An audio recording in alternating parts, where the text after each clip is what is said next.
Walmart Canada is facing criticism for a T-shirt that is being sold on its website. The shirt reads, "All Lives Matter." The phrase has been used as a dismissive response to the Black Lives Matter movement. The website also hosts products with phrases bearing slogans like "Blue Lives Matter," "Police Lives Matter," and "Black Lives Matter." On Twitter, many are calling the shirt racist and branding the company as being tone deaf amid waves of racial unrest around the world. Responding to many tweets, Walmart explains the item is sold and shipped by a third-party seller and that they are looking into the item. Walmart Canada issued a statement to CP24 that reads, "We stand against any form of racism or discrimination. We promote listening, seeking to understand and embracing individual differences."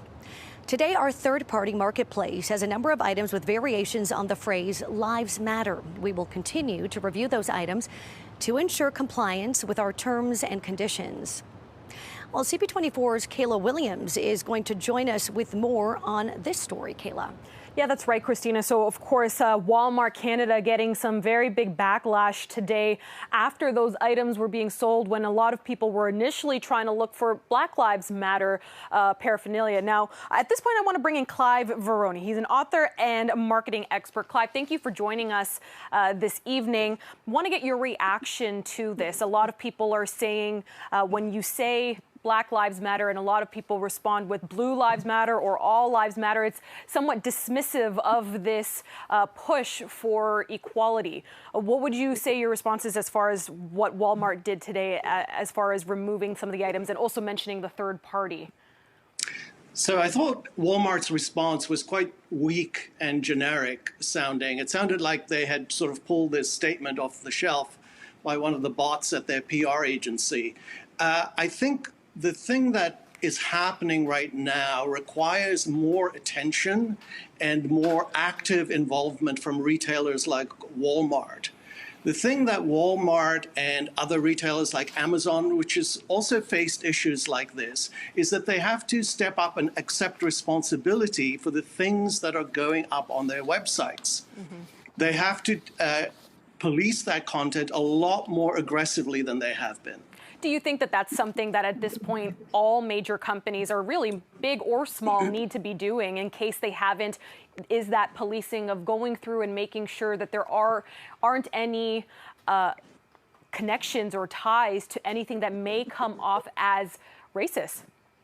Absolutely. You have to understand that Walmart last year made over $500 billion in revenue. It employs 2 million people, more than 2 million people around the world.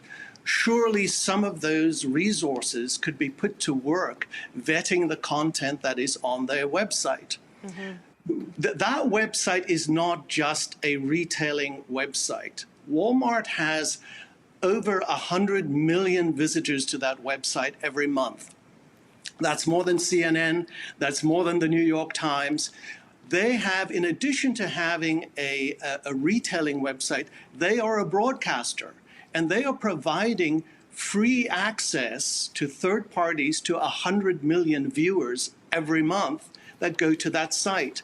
And as a broadcaster of third-party content, they now have to take some responsibility for what goes up on that site and make sure that they're policing it properly. Certainly. And Clive, before we run, I do want to get your thoughts on performative allyship. That is something that a lot of people are calling out during this time where a lot of people perhaps, or companies, may issue a black screen on their social media platform or support with a statement.